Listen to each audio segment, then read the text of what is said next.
Hi, I'm Leonard from Pollup, and I'm showing you this n8n workflow for uploading data to HubSpot using a CSV file.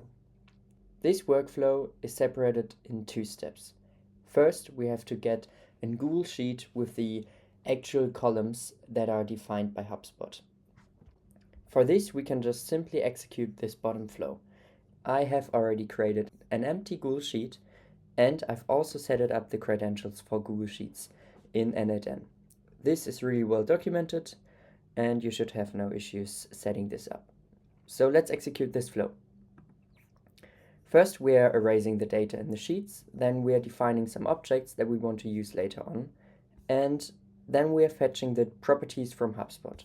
Afterwards, they are being filtered and rearranged and appended to our Google Sheet. This is obviously taking a bit to set up.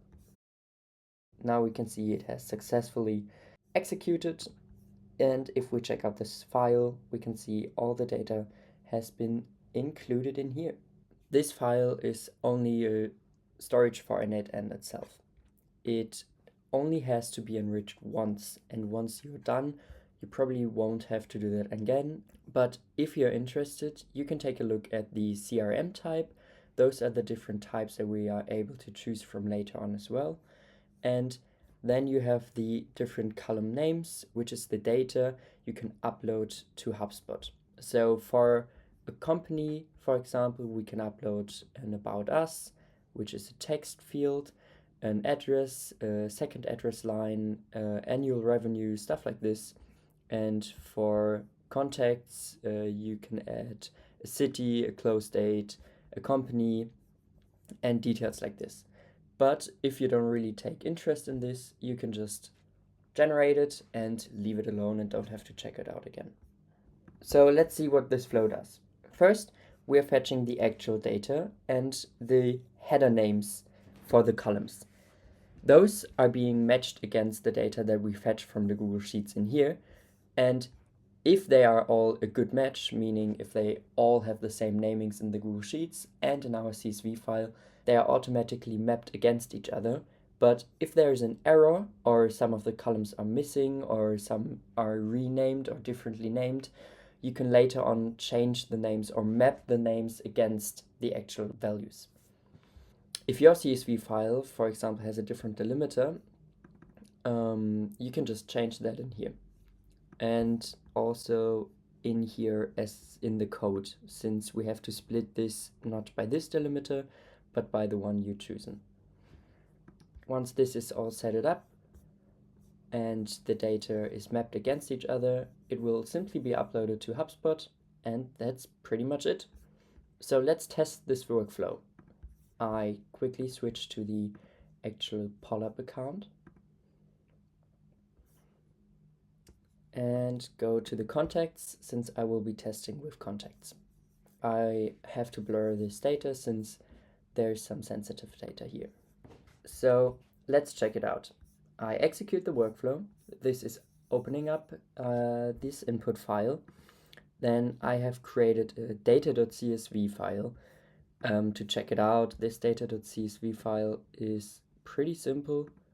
It just contains the last name and the first name and the email. Those are 3 correctly labeled names already. So we don't have to match any names against each other. Okay, so let's open this up. From the type of import, we choose contacts, since this is what we want to import, and we submit it.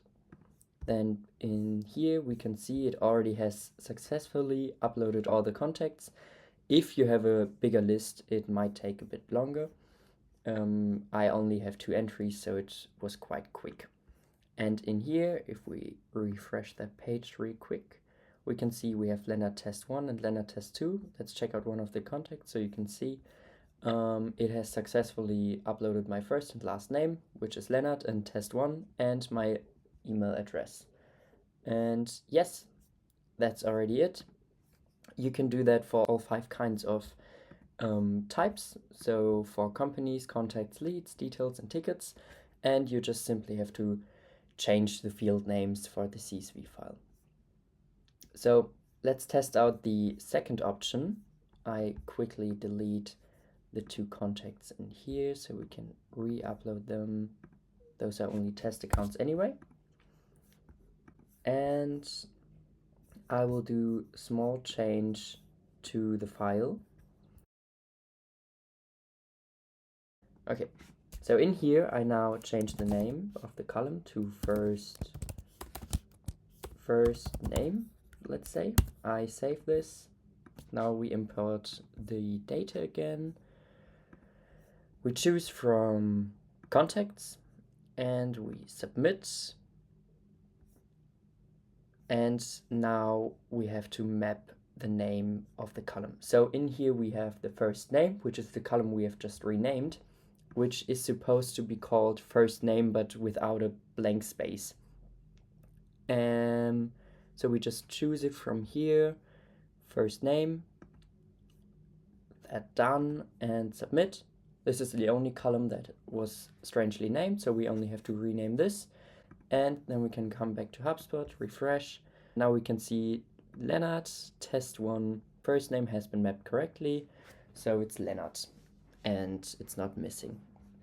Okay, perfect. That's it. I hope you understood how to set this up and how to get it running. If you have any issues, setting up HubSpot is a bit difficult. Check out the documentation. It often helps. See ya. Bye.